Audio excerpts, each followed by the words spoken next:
Түлкі мен ешкі. Бір күні түлкі жүгіріп келе жатып байқаусызда бір апанға құлап кетеді. Ол шыға алмай тұрғанда су іздеп жүрген бір ешкі оған не дейді? «Ей, түлкі батыр, не қылып тұрсың?» дейді. «Оны не қыласың? Жаным жай тауып тұр.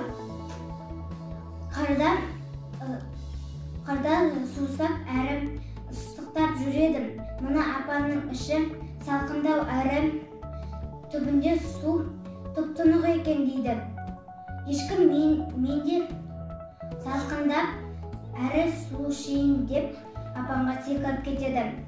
Түлкі ешкінің үстіне мініп, одан мүйізіне табанын тіреп, апаннан шығып кетеді. «Өтірікке алданба, басың бәлеге душар болады» деген сөз осыдан қалған екен.